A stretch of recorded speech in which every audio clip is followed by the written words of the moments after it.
Allez, on passe à la deuxième question. Je crois que c'est Marc, oui, Marc Lefebvre, qui nous a envoyé une question sur la Pentecôte.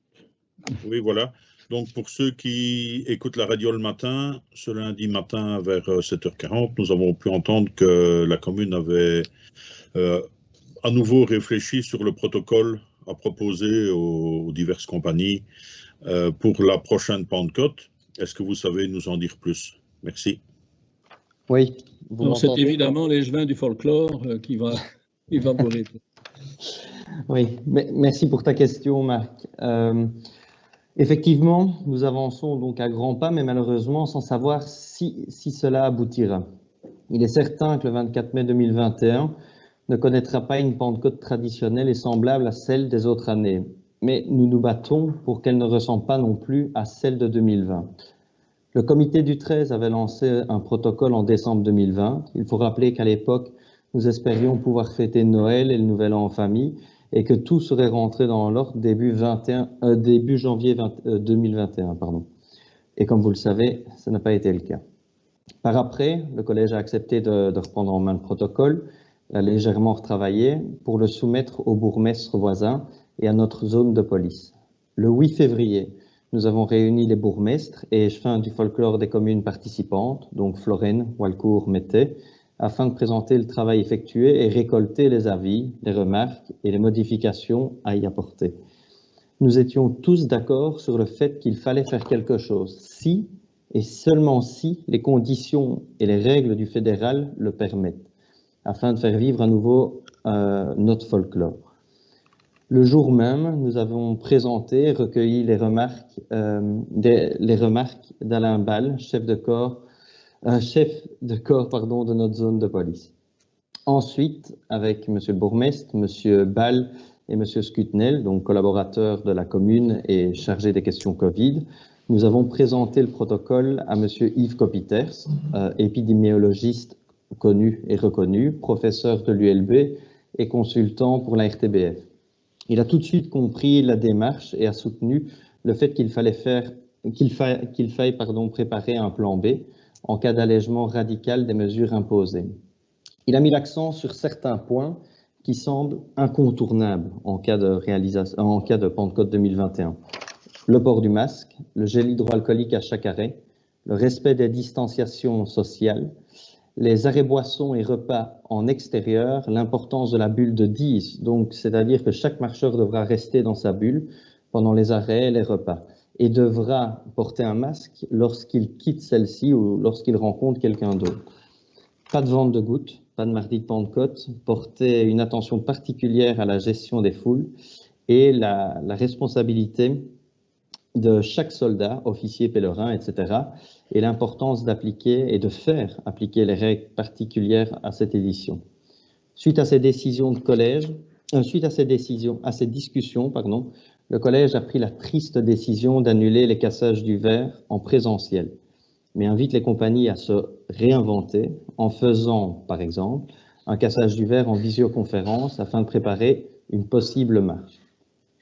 La prochaine étape sera la présentation aux responsables des compagnies ce mardi 2 mars. Il leur sera demandé de rapporter ces informations à leurs membres et de nous soumettre leurs remarques dans une réunion future. Il va de soi que nous ne savons absolument pas vers quoi nous allons. Il est certain que si la situation est semblable à celle d'aujourd'hui, rien ne pourra se faire. Mais nous souhaitons mettre toutes les chances de notre côté, du côté des amoureux de notre beau folklore, pour revivre une Sainte-Rolande, certes totalement différente, mais qui fera à nouveau résonner le son des tambours dans toute l'entité. Voilà. Vous avez des questions? Donc, c'est pas... Excellent. Ce sont des conditions vraiment presque draconiques qu'il faudrait qu'on applique pour pouvoir faire quelque chose. Mais voilà, on y réfléchit, on essaye d'affiner tout cela. Marcelin a demandé la parole. Oui, qu'entend-on par gestion des foules? Alors, la gestion des foules, donc, il avait demandé, voilà, c'est la question qui reste vraiment en suspens et sur laquelle on se penche beaucoup avec le Mailleur, avec le collège et avec la zone de police aussi, et les autres bourgmestres. Parce qu'effectivement, comme tu le sais, c'est très, très compliqué gérer ça. Tout dépendra aussi des mesures qui seront applicables à ce moment-là. Donc il faudra voir et s'adapter en fonction de ce qui est demandé par le fédéral. Donc pour le moment, voilà, c'est à l'analyse et on cherche des solutions, les solutions les plus convaincantes. Une des premières solutions pour ça était justement que chaque compagnie reste dans son village pour éviter ce rassemblement dans le centre de Gerpine qui est, je pense, le plus gros problème de rassemblement lors d'une Pentecôte. Donc c'est de se dire, vu que chaque compagnie reste dans son village, ça poussera les gens à rester dans leur village et à ne pas venir se retrouver dans le centre de Gerpine, au Sartia, ou alors, bien sûr, sur la place des combattants. Je ne sais pas si tu as d'autres questions, Marcelin, si ça répond à tes questions. Selon M. Kopiters, il a déjà assisté à des marches et Julien lui avait envoyé quelques reportages de Télésambre ou de la RTBF. Et il dit que la gestion au niveau du marcheur, ce ne serait peut-être pas trop compliqué, mais c'est surtout la gestion de la foule qui vient de l'extérieur, des visiteurs. Où là, comment gérer ces gens-là, c'est pas évident. On ne peut pas avoir non plus 150 policiers dans nos rues, quoi. Donc c'est là la difficulté. Et oui. Pour juste un peu étayer la réponse, voilà, il faut aussi se dire que certainement que les débits de boissons seront fermés à une certaine heure pour éviter que la foule se rassemble et reste trop longtemps à un même point. Donc ça aussi, ça fait partie. C'est une des mesures, mais il y en a plusieurs, mais voilà, qui doivent encore être analysées et présentées aux compagnies pour voir si c'est faisable ou pas. Joseph. Ton micro, Joseph, on ne t'entend pas. Le docteur Kopiters, est-ce qu'il a aussi écarté les personnes à risque? Ça veut dire que dans nos compagnies, il n'y a pas que des jeunes de 8 à 18 ans. Hein. Donc, les vieux paletots, je pense qu'ils doivent rester au rencard. Alors, il en a parlé. Ça, je l'ai entendu et tu me confirmes si j'ai raison ou tort. Tu as toujours raison, Joseph, toujours. Ah, ça fait plaisir. Mais non, donc effectivement, il a dit que c'était un point touchy, assez difficile à gérer, difficile à faire comprendre, mais c'était on ne peut pas interdire, on ne peut pas dire aux gens, non, vous êtes personne à risque, vous êtes âgé, vous avez des problèmes de santé, vous ne venez pas à la Pentecôte. Ça, on ne peut pas le faire. Mais on peut prévenir. On peut prévenir et dire aux gens, voilà, si vous êtes à risque, si vous avez des problèmes de santé, si vous êtes personne âgée, ne prenez pas ce risque. Restez devant chez vous, regardez la compagnie passer. C'est encore, voilà, ce sera vraiment un gros travail de communication de la part de tous. Ouais. Nicolas, je ne sais pas, Joseph, si tu avais encore… Non, c'est assez important parce que je me sens concerné au premier chef. Donc, toutes les personnes qui sont du même gabarit que moi, je pense qu'ils vont aller au repos. Ils vont aller se reposer encore un an. Hein. Mais si tu n'es pas dans la garde, il n'y a pas de garde. Hein. De toute façon, ce n'est pas que je sois dans la garde. On doit être distant de 2 mètres. Ce n'est plus une garde alors. Hein. C'est quoi encore la devise de la vieille garde, Joseph? Une petite bulle. Et les tambours de 17 tambours, c'est terminé. Hein, ils ne seront plus quittes. Hein, ou 6. Oui, mais ça tu n'as pas encore de grosses… Oui, évidemment que je salue avec cette fois-ci la casquette de conseiller communal puisque j'ai suivi les réunions préparatoires, qu'on y réfléchisse. Je me posais 2 questions.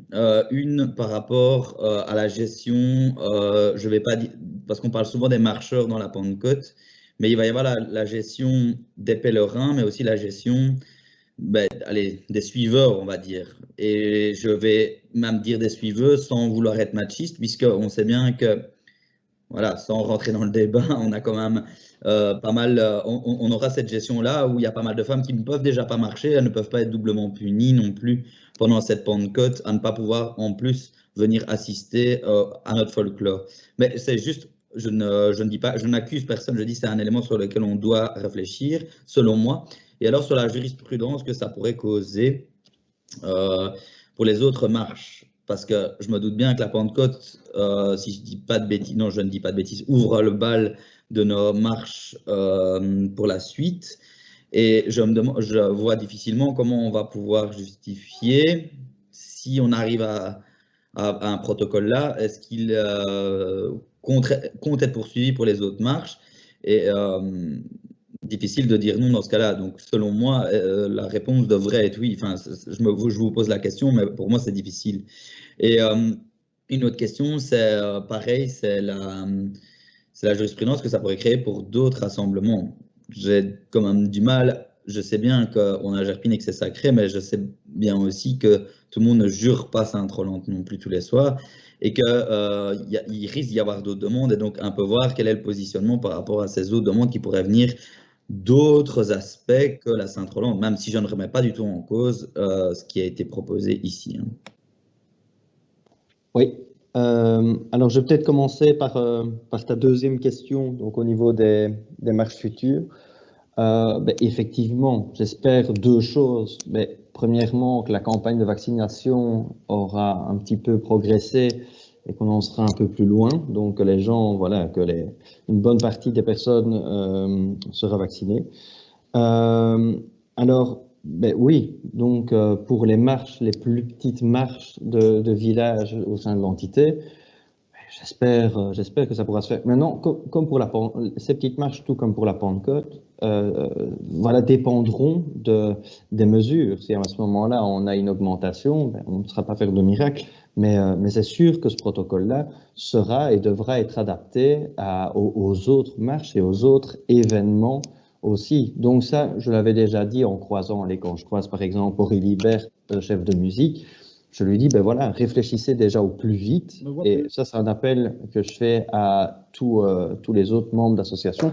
Réfléchissez au plus vite à un protocole, à une adaptation de vos événements et venez nous trouver le plus vite possible pour qu'on en discute. Donc ça, c'est une chose. Mais je crois qu'il faut faire court. Il ne faut pas nous demander ce qu'on va autoriser et ce qu'on va faire au mois d'août ou au mois de septembre, alors qu'on ne sait déjà pas ce qu'on va faire à la fin mai. Donc voilà, il faut y aller petit à petit. Ça dépendra évidemment de la situation sanitaire, mais notre idée aussi, et l'idée plutôt du comité du 13, et le fait d'avoir invité le bourgmestre de Walcourt, le bourgmestre de Florène et l'échevin du folklore de Mété, à nos quatre communes, on représente à peu près la moitié des marches folkloriques de l'Entre-Sambre-et-Meuse, des sorties. L'idée aussi, c'est de dire, si on a effectivement un protocole qu'on peut soumettre en disant, cette année-ci, on ne marchera pas comme les autres années, mais on a quand même envie d'entendre les tambours dans nos rues, de rendre éventuellement hommage à notre saint ou notre sainte locale. Il va falloir qu'on fasse tous des efforts, que ce soit les marcheurs, les officiers, les visiteurs, et voilà, il va falloir prendre des décisions importantes. Et l'idée, c'est de pouvoir le dire à toutes les communes de l'Entre-Sambre-et-Meuse et tous les bourgmestres, dire voilà, on a une proposition qui est quand même soutenue ou qui a été proposée à une personne reconnue dans le milieu, M. Copiters. Voilà, ça mérite réflexion également dans vos communes. J'ai parlé il y a 2 jours avec la bourgmestre de Thoin, donc leur Saint-Roch, c'est une semaine avant Sainte-Rolande. Elle est aussi dans l'expectative, mais elle est intéressée de savoir ce qu'elle pourrait éventuellement faire. Quand je lui ai donné les quelques lignes que nous avions proposées à M. Copiters, elle dit oui, ça mérite peut-être réflexion. Donc, mais pour l'après, maintenant, en fonction des conditions sanitaires, je ne vois pas pourquoi nous, on devrait dire mais on n'a pas marché à la Sainte-Rolande, par exemple, et on ne marche pas à la Saint-Hubert. Si on peut marcher à la Saint-Hubert, on marche à la Saint-Hubert. Mais tu as répondu à ma question parce que tu disais... Faire jouer la soi-disant solidarité. Non, c'est pas vrai ça. Ça, il ne faut pas. Non, ma question était juste de savoir si le protocole qu'on est en train de mettre en place pourrait, je ne vous demande pas de faire des plans sur la comète, mais en fonction des conditions, pourrait être transposé aux autres matchs, où c'était uniquement la Pentecôte, à moins que la situation soit tellement... Oui, c'est spécifique. Ce qu'on a fait, c'est spécifique, parce qu'on marche 3 jours, il y a une messe à 3 heures du matin, etc. Ça rassemble tous les villages. Ça dans De toute façon, il n'y a qu'un seul gagnant. Il n'y a qu'un seul gagnant, c'est Marc Lefebvre. Parce que lui, qui ne marche pas à la Pentecôte, il marche à Saint-Roch. Donc lui, il est gagnant. Je marche aussi à Saint-Roch. Oui, Alain. Oui, donc moi je n'interviendrai pas en profondeur sur le dossier, n'étant pas moi-même marcheur, mais j'ai entendu tout à l'heure une réflexion, je ne sais plus qui l'a dite, c'est par rapport à la présence de la police. Quelqu'un disait on ne peut pas mettre 150 policiers dans les rues. C'est toi qui l'as dit? Oui, ah ben, tu vois, le fait qu'on ne te voyait pas, je n'avais pas... Je suis désolé. Maintenant, ça va, t'es revenu. Et donc, en vous entendant, je me dis, tout ça, c'est très bien. Et franchement, j'espère qu'on pourra trouver une solution pour tous les marcheurs et tous les passionnés. Mais c'est vrai que ça ne va pas être évident à régler. Je pense que les problèmes seront effectivement plus sur les bords de trottoirs et dans le public. La grosse difficulté à gérer, mais est-ce que vous avez, j'imagine que oui, consulté la police dans vos réflexions? Parce que si jamais on le fait à Gerpine, il n'y a pas de raison que la Saint-Roch ne puisse pas se faire à Thoin, qu'on ne puisse pas. Et donc, on va se trouver devant un autre problème que nous connaissons et on l'évoque souvent, régulièrement dans certains de nos dossiers, la présence policière, avec les manques d'effectifs qu'on connaît aussi au niveau de notre zone. Mais j'imagine que ça va avoir des répercussions aussi et ça ne peut pas se faire au détriment non plus de leur travail quotidien auprès de l'ensemble de la population. Donc, je ne sais pas, quelle est votre réflexion par rapport à ça? La police, ici, on travaille justement avec Alain Ball qui supervise tout ça. Donc, lui regarde et nous dit ce qui est possible ou pas. La proposition, Alain, la difficulté de la Pentecôte, c'est quoi? C'est la nuit de dimanche à lundi. Pour ceux qui savent ce qui se passe sur la place devant l'église, surtout quand il fait bon, c'est ça, et puis c'est la rentrée. Bien, ce sont deux éléments qu'il faut annuler. Et ça fait déjà, au niveau de la présence policière, on gagne pas mal d'agents, quoi, qu'on pourra mettre éventuellement dans le village. Philippe? Oui. Oui, la rentrée à Villers-Poterie le lundi matin, c'est quand même blindé de chez blindé. Hein. Elle serait annulée. Comme dans tous les villages. Hein. Mais oui. Tout comme le château d'Acco aussi, avec le rassemblement des compagnies, c'est la même chose. Ça, voilà, on reste sur le principe. Il faut oublier la Pentecôte comme on la faisait. Oui. On ne fait pas les festivités de Pentecôte cette année-ci. Si on fait quelque chose, comme les autres années, ce sera quelque chose. Ça pourrait être quelque chose de tout à fait différent, ou alors on ne fait rien. C'est la décision la plus facile à prendre, hein, en ce qui me concerne en tout cas. Oui. Parce que au niveau de la responsabilité, si on fait une Pentecôte et qu'on va dans tous les sens et que 15 jours après, on apprend qu'il y a 17 morts parce qui avaient marché à la Pentecôte, je ne serais pas fier, hein, ni le collège, ni vous non plus. Donc, il faut oublier ce qu'on faisait et il faut se dire qu'est-ce qu'on pourrait quand même faire pour entendre les tambours, honorer et ne pas rester 2 ans sans rien faire. C'est ça l'essentiel, je crois. Mais pour ça, il faudra que tout le monde y mette du sien. Il faut que les marcheurs comprennent que c'est ça ou c'est rien. Rien que de tambour. Hein. Et juste aussi pour répondre à la première question de Nicolas, je n'avais pas eu l'occasion par rapport aux pèlerins et aux suiveurs, suiveuses, enfin, de toute façon, suiveurs, c'est la même chose.